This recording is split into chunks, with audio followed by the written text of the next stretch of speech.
Selamat datang kembali. Kali ini kita akan mengupas satu diskusi pakar yang menarik banget nih. Pernah nggak sih Anda merasa kayak, aduh kok polanya gini-gini terus ya dalam hubungan? Mau itu sama pasangan, keluarga, teman, kayak ngulang cerita yang sama aja gitu. Nah, sumber kita kali ini, rekaman diskusi mendalam ini kayaknya bisa bantu kita lihat akarnya deh. Iya, betul. Jadi fokus utama dari diskusi yang kita bahas ini memang soal kaitan antara pengalaman masa kecil Anda, yang seringkali kita nggak sadari ya dengan tantangan dalam hubungan kita sekarang. Banyak pola kita itu, ya respons kita, cara kita bersikap, itu akarnya dari program bawah sadar yang udah kebentuk lama gitu. Oke, oke. Mari kita bedah lebih dalam ya, temuan dari diskusi ini. Gimana sih jejak masa lalu ini beneran bekerja gitu di interaksi kita sehari-hari? Dan yang paling penting nih, ada nggak sih jalan keluarnya gitu menurut diskusi ini? Pola bawah sadar itu tadi. Jadi keyakinan tentang diri sendiri misalnya, saya ini kurang, atau peran yang kita mainkan, mungkin selalu jadi si penengah, atau malah si perfeksionis.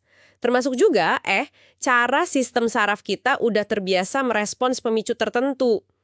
Ini semua tuh adaptasi dari masa lalu kita, cara kita belajar biar aman atau merasa terkoneksi waktu kecil dulu. Wah, iya ya. Di diskusi itu ada contoh bagus tuh soal pertengkaran gara-gara piring kotor. Kayaknya sepele banget kan, tapi dijelasin gimana itu bisa jadi pemicu luka lama.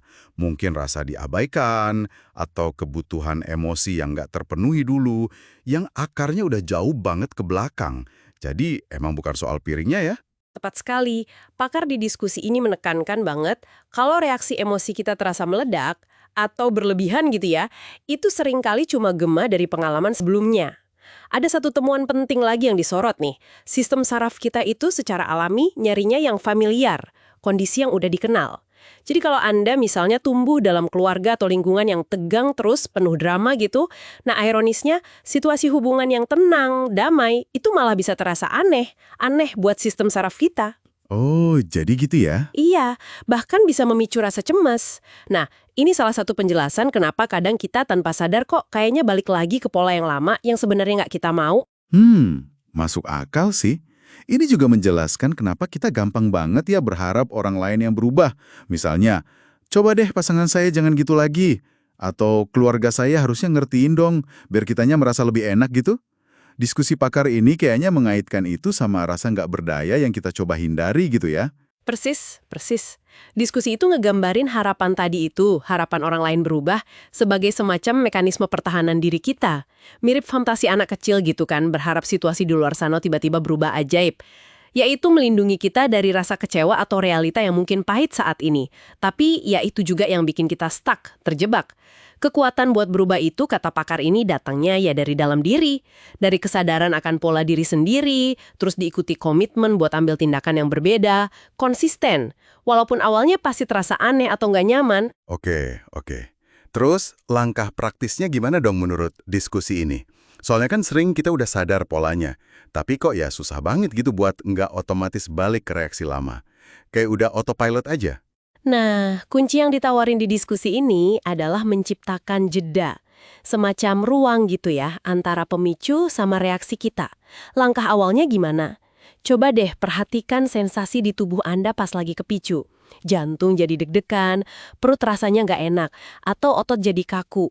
Nah, mengenali sinyal fisik ini, kata pakar, itu pintu masuknya. Biar kita nggak langsung dibajak sama respons otomatis tadi. Ini ngasih kita jeda sepersekian detik buat milih respon lain. Oke. Jadi notice dulu ya rasanya di badan gimana, baru mikir mau ngapain gitu ya. Terus gimana kalau soal keyakinan negatif yang kayaknya udah nempel banget? Misalnya, saya nggak pantas dicintai gitu. Diskusi ini kan nginggung juga ya kalau afirmasi positif aja kadang nggak cukup. Betul banget. Pakar di diskusi itu ngejelasin kalau keyakinan semacam itu tuh udah nempelnya di pengalaman tubuh kita. Jadi afirmasi di level pikiran aja seringkali mantul, nggak ngefek banyak. Proses yang disaranin itu ada dua lapis. Pertama, pas pikiran negatif itu muncul, ya sadari aja kehadirannya. Kayak, oh oke, pikiran itu datang lagi nih. Nggak usah dihakimi, nggak usah dilawan, tapi juga jangan kebawa arus. Terus alihkan fokus perhatian. Kedua, dan ini yang paling ditekankan sebagai agen perubahan, ambil tindakan nyata, tindakan yang berlawanan sama keyakinan itu. Contohnya, kalau merasa nggak layak, ya coba lakukan aksi kecil yang nunjukin penghargaan ke diri sendiri. Mungkin istirahat pas emang udah capek, atau berani bilang enggak sama permintaan yang memberatkan, atau ya sekedar merawat diri aja. Lakukan ini terus-menerus secara konsisten, bahkan sebelum Anda merasa layak. Nah, ini menurut pakar itu, yang secara bertahap akan membangun jalur saraf baru di otak dan pengalaman yang beda di tubuh Anda. Wah, jadi kesimpulan dari diskusi pakar ini, intinya bukan cuma soal gali-gali masa lalu ya, tapi lebih ke mengenali gimana tubuh dan sistem saraf kita bereaksi sekarang, di momen ini. Terus, secara sadar dan diulang-ulang, kita milih tindakan-tindakan baru. Sekecil apapun itu, yang penting beda dari biasanya, buat ngebangun pengalaman internal yang baru menuju hubungan yang kita inginkan gitu ya. Pat, perubahan itu dibangun lewat aksi nyata yang konsisten itu kuncinya. Dan mungkin ya sebagai penutup, ini bisa jadi bahan renungan buat Anda dari pembahasan kita kali ini. Coba bayangkan situasi hubungan yang menantang berikutnya. Kalau Anda berhasil nih menciptakan jeda sesaat sebelum bereaksi otomatis seperti biasanya, kira-kira satu tindakan kecil apa yang berbeda, meskipun mungkin awalnya terasa asing atau nggak nyaman banget, yang bisa Anda pilih sebagai langkah pertama Anda untuk mulai membangun dinamika yang lebih sehat dan lebih memuaskan buat diri Anda sendiri? Itu mungkin pertanyaan yang menarik untuk direnungkan.